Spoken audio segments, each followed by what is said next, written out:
नमस्कार दोस्तों। आज मैं लेके आया हूँ एक ऐसा सफ़र जो एक आम सी जगह से शुरू होता है। एक छोटी सी जगह जिसका नाम है कोम्ब्रे। पर ये जगह कुछ खास है क्योंकि ये जगह सिर्फ एक फिजिकल जगह नहीं, ये एक इमोशनल लैंडस्केप है। इसमें छुपा है एक इंसान के बचपन की यादें, उसकी माँ की गोद, उसकी पहली नींद, पहला जागना और सबसे इम्पोर्टेंट वक्त के बीते लम्हों की एक जीवंत तस्वीर। प्रूस्ट के नरेटर के जरिए हम एक ऐसे सफर पे चलते हैं जो दिखने में सिंपल है लेकिन अंदर से उतना ही कॉम्प्लेक्स, पोएटिक और फिलोसॉफिकल है।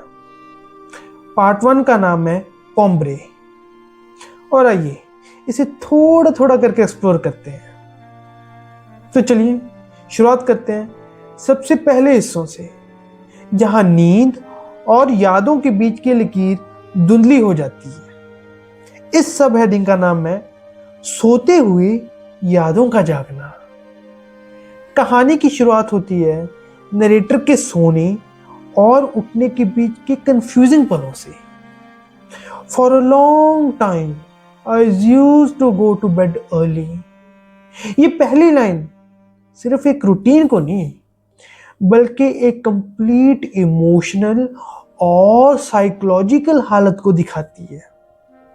जब हम सोते हैं हम सिर्फ फिजिकल रेस्ट में नहीं जाते, हम एक और दुनिया में चले जाते हैं जहां टाइम, आइडेंटिटी और रियलिटी बदल जाती है।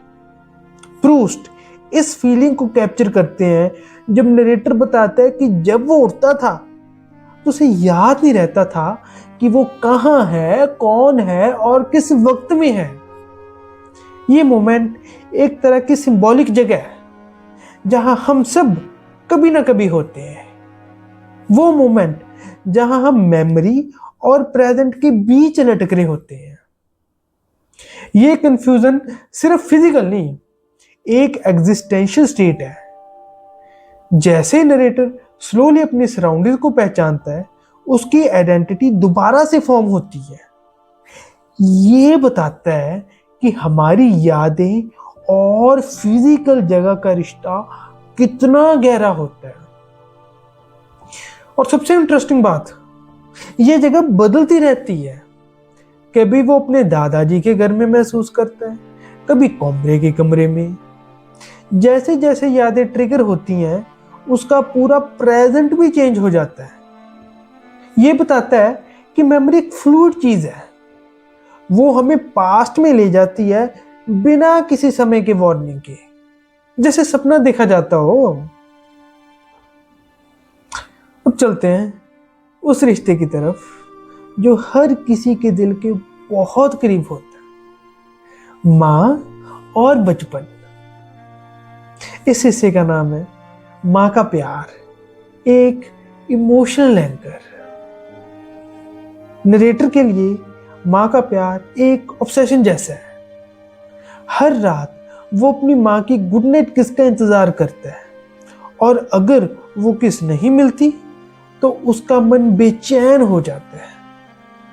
एक रात जब गेस्ट आते हैं, मिस्टर स्वान, तो माँ उसके कमरे में नहीं आती और नरेटर पूरा हिल जाता है। ये एक बचपन का वो दर्द है जिसे हम सब ने किसी ना किसी फॉर्म में महसूस किया होगा। प्रूस्ट इस सीन को इतने डेलिकेट, लेयर्ड और इमोशनली इंटेंस तरीके से लिखते हैं कि आप सिर्फ उस बच्चे का दर्द नहीं बल्कि उसके बेचैन दिल की धड़कनों को भी महसूस कर सकते हैं। जब वो अपनी माँ की कदमों की आहट सुनता है तो उसकी हर सांस थम जाती है। उसकी आंखों में उम्मीद की एक छोटी सी रोशनी झलक दिखाती है। जब माँ आखिरकार उसके पास आकर रात भर उसके साथ बैठ जाती है तो वो सिर्फ एक माँ का प्यार नहीं होता, वो एक तरह का स्पिरिचुअल रीबर्थ होता है। उस पल में माँ एक देवी बन जाती है और माँ का वहीं उसके साथ रह जाना नरेटर के लिए एक इनर पीस, एक स्पिरिचुअल सैल्वेशन का मोमेंट बन जाता है, जैसे उसके दर्द ने एक पवित्र रूप ले लिया हो।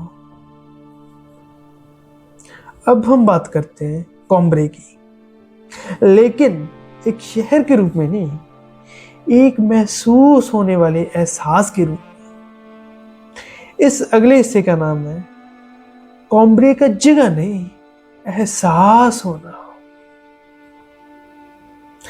कॉम्ब्रे कोई ज्योग्राफिकल टाउन नहीं है नरेटर के लिए, ये एक इमोशनल और सेंसरी मेमोरी का संकलन है। घर के कमरे, उनकी स्मेल्स, उस जगह की साउंड्स, सब कुछ नरेटर के दिलो दिमाग में घुला हुआ है। सबसे फेमस मोमेंट है मेडेलिन एपिसोड, जब नरेटर एक छोटे से मेडेलिन केक को चाय में डिप करता है और उसका टेस्ट उसे पुरानी यादों के समुद्र में ले जाता है। ये मेमोरी इनवॉलंटरी होती है, मतलब बिना किसी कॉन्शियस एफर्ट के वो पुराने वक्त में चला जाता है। ये टेस्ट एक की बन जाता है उस मेमोरी के ट्रेजर चेस्ट का। प्रूस्ट कहते हैं कि हम मेमोरी को डायरेक्टली याद नहीं रखते, हम उसे फील करते हैं, कभी किसी साउंड से, कभी किसी स्मेल से, या जैसे यहां एक छोटे से केक के टेस्ट से। चलिए अब देखते हैं कि कैसे नरेटर हर छोटी छोटी चीजों में कविता ढूंढ लेता है। एक गार्डन, एक गली, एक हवेली तक में। इस सब हेडिंग का नाम है घर, गली, घास, सब में कविता। नरेटर बताता है कि कैसे उसका घर दो तरफ से डिवाइडेड था। एक तरफ जाता था स्वान के रास्ते से और दूसरी तरफ जाता था गेरमेंटीज के रास्ते से। गेरमेंटीज एक बड़ा एरिस्टोक्रेटिक परिवार है जिनके पास उनकी एक बड़ी हवेली है। ये दो रास्ते सिंबॉलिक है, एक प्यार और ऑब्सेशन का रास्ता और दूसरा सोशल क्लास और सोफिस्टिकेशन का। ये लाइन सिर्फ एक सिंपल ज्योग्राफिकल डिस्क्रिप्शन नहीं है, बल्कि ये दो अलग अलग इमोशनल और सिंबॉलिक रास्ते हैं जो नरेटर के जीवन के दो मुख्य थीम्स को दिखाते हैं। पहला स्वान के रास्ते से। यह रास्ता उन यादों और जज्बातों से जुड़ा हुआ है जहां प्यार, लॉन्गिंग और इमोशनल कॉम्प्लेक्सिटी छुपी है। जब नरेटर इस रास्ते पर जाता है तो वो एक ऐसी जगह की तरफ जाता है जहां दिल के जज्बात, अनसेड इमोशंस और पैशनेट लव स्टोरीज छुपी होती हैं। ये रास्ता इनर इमोशनल वर्ल्ड का प्रतिनिधित्व करता है।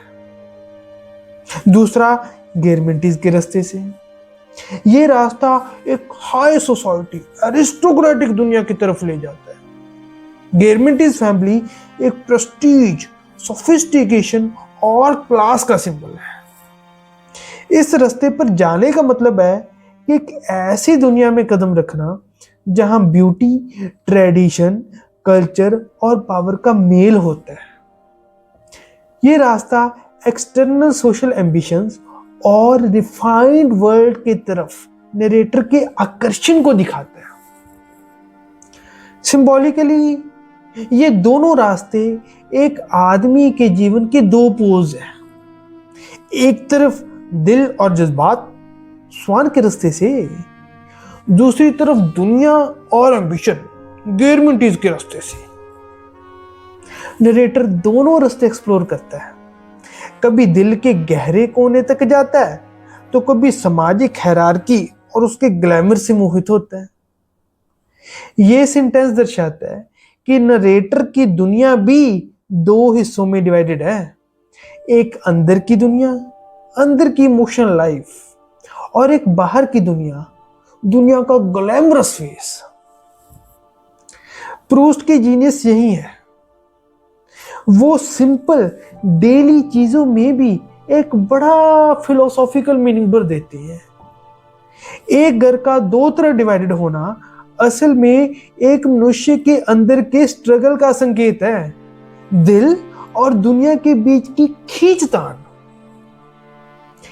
कॉम्ब्रे की छोटी छोटी चीजें जैसे गार्डन में खिलती फूलों की नरम खुशबू, चर्च की ऊंची चोटी की चमक और हवेली के पुराने दरवाजों का धीरे धीरे खुलना और बंद होना, सब कुछ एक बहुत गहरी और पोएटिक नजर से दिखाया गया है। ये सिर्फ फिजिकल चीजें नहीं, बल्कि उनमें छुपी हुई यादों और एहसासों का संगम है। जैसे हर सीन एक जिंदा पेंटिंग हो जो दिल को छू जाए, और हर स्मेल एक सुर हो जो हमारी रूह को गाने लगती है। इन छोटी छोटी बातों में ना सिर्फ जगह का रूप है, बल्कि वक्त के गुजरने का एहसास भी छुपा हुआ है, जैसे एक कहानी जो धीरे धीरे अपने आप को बयां करती है। इसके बाद हम चलते हैं एक और गहरे और स्पिरिचुअल एक्सपीरियंस की तरफ, जहां धर्म और कला एक दूसरे में घुल जाते हैं। सुनते हैं रिलीजियस फेथ और आर्ट का मेल। नरेटर काफी यंग एज से ही रिलीजन और स्पिरिचुअलिटी के कंसेप्ट्स को एक्सपीरियंस करता है, लेकिन एक आर्टिस्टिक लेंस से। चर्च जाना सिर्फ एक रिचुअल नहीं होता, बल्कि एक एस्थेटिक एक्सपीरियंस बन जाता है। सेंट हिलरी चर्च को छूते ही नरेटर की इमेजिनेशन में एक टावरिंग प्रेजेंस बन जाता है, एक symbol of permanence in the fleeting world. उन्हें पेंटिंग, आर्किटेक्चर और ओल्ड कस्टम में एक मिस्टीरियस ब्यूटी दिखाई देती है, जो उनके लिए सिर्फ रूप और डिजाइन तक सीमित नहीं रहती। जैसे जैसे नरेटर ग्रो करता है, वो देखने लगता है कि एक चर्च का स्टीपल की ऊंची मीनार में भी एक स्पिरिचुअल लॉन्गिंग छुपी होती है, और किसी पुराने कस्टम में एक समय का जीवित इतिहास। उसके लिए ये सब चीजें एक पोर्टल बन जाती हैं, एक ऐसे वक्त में ले जाने वाला दरवाजा जहां लोगों के जज्बात, उनका फेथ, उनका जीवन एक आर्टिस्टिक एक्सप्रेशन बन जाता है। उसकी आंखों में एक तरह का रेवरेंस आ जाता है, जैसे वो इन एलिमेंट्स के जरिए अपने होने का डीपर सेंस ढूंढ रहा हो। इस तरह का नजरिया उसके अंदर एक कलाकार, एक थिंकर और एक स्पिरिचुअल सीकर का मिलन दिखाता है। अब चलते हैं सबसे पावरफुल और लिरिकल मोमेंट की तरफ, जहां एक छोटी सी मेमोरी बना देती है एक टनल थ्रू टाइम। ये है memory as a tunnel through time. Proust ये दिखाते हैं कि मेमोरी एक लीनियर या सीधी रेखाओं में चलने वाली चीज नहीं है। ये एक ऐसे इमोशनल और सेंसरी नेटवर्क का हिस्सा है जहां हर याद किसी छोटी सी चीज से ट्रिगर हो सकती है। एक टेस्ट, एक स्मेल, एक साउंड।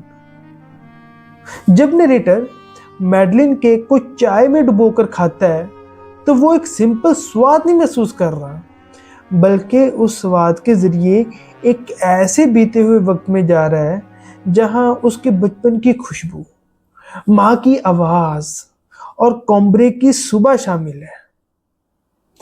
उस मोमेंट में वो पूरा का पूरा पास्ट, जिसे उसने भुला दिया था, एकदम से जिंदा हो जाता है, जैसे वो एक गहरी सुरंग के अंदर घुस गया हो, जहां वक्त का हर लेयर एक एक करके उसके सामने खुल रहा है। ये सीन दिखाता है कि मेमोरी कोई मैकेनिकल प्रोसेस नहीं, बल्कि एक पोएटिक और स्पिरिचुअल अनुभव है, एक जादू जहां हम बिना किसी चाह के, बिना किसी नियम के एक पल में 10 साल पहले चले जाते हैं। इसलिए मैडलेन सिर्फ एक केक नहीं, एक सीक्रेट की बन जाता है उस भूल चुकी दुनिया के द्वार खोलने के लिए। ये मोमेंट लिटरेचर का एक आइकॉनिक सीन है जिसे दुनिया भर के रीडर्स ने रिपीटेडली पढ़कर उसमें नए मीनिंग्स ढूंढे हैं। और अब चलते हैं इस हसीन सफर के अंत की तरफ, जहां कहानी खत्म नहीं होती बल्कि एक नई सोच को जन्म देती है। ये है अंत में क्या बचा। कॉम्ब्रे के चैप्टर का अंत किसी ट्रेडिशनल प्लॉट जैसा नहीं होता। ना तो कोई क्लाइमैक्स आता है, ना कोई सस्पेंस का पटाखा फूटा है, और ना ही कोई बड़ा प्लॉट ट्विस्ट मिलता है। पर ये अंत फिर भी हमें एक गहरा इमोशनल और स्पिरिचुअल सेटिस्फैक्शन देता है, जैसे हमने किसी राज को नहीं पर एक अनुभव को महसूस किया हो। नरेटर एक ऐसे सच से रूबरू होता है जो सिर्फ समझने के लिए नहीं, महसूस करने के लिए होता है। वक्त एक सीधी लाइन नहीं है। हमारा जीवन हर पल में छुपा हो सकता है अगर हम उस पल को दिल, दिमाग और रूह से जिए। एक छोटी सी याद, एक छोटी सी महसूस कराई गई बात पूरी जिंदगी की तस्वीर बन सकती है। ये समझ आना ही नरेटर के लिए एक रेवलेशन जैसा, जैसे उसने जीवन के सुर को पहचान लिया हो। उस समय वो सिर्फ एक आदमी नहीं, एक आर्टिस्ट बन जाता है जो हर एक याद में एक कविता, एक पेंटिंग, एक संगीत ढूंढ सकता है। ये रियलाइजेशन प्रूस्ट के पूरे नॉवल के टोनैलिटी को सेट करता है कि जिंदगी का असली राज उसके छोटे छोटे पलों में छुपा होता है। और शायद इसी रियलाइजेशन से एक आर्टिस्ट पैदा होता है जो दुनिया को देखने का एक नया नजरिया लेके आता है। दोस्तों, यह था पार्ट 1 कॉम्ब्रे का डिटेल्ड सफर। आपने महसूस किया होगा कि यह सिर्फ एक बचपन की यादों का जिक्र नहीं है, बल्कि उन यादों का गीत है, एक ऐसी धुन जो कभी पुरानी नहीं होती। अगर आपको यह सफर मीनिंगफुल लगा तो लाइक करिए, कमेंट में लिखिए कि कौन सा हिस्सा आपको सबसे ज्यादा छू गया, और चैनल को सब्सक्राइब जरूर करिए, क्योंकि अगले पार्ट में हम चलते हैं एक दुखद प्रेम कहानी की तरफ, स्वान इन लव। तब तक के लिए अपनी यादों को संभाल के रखिए। शुक्रिया।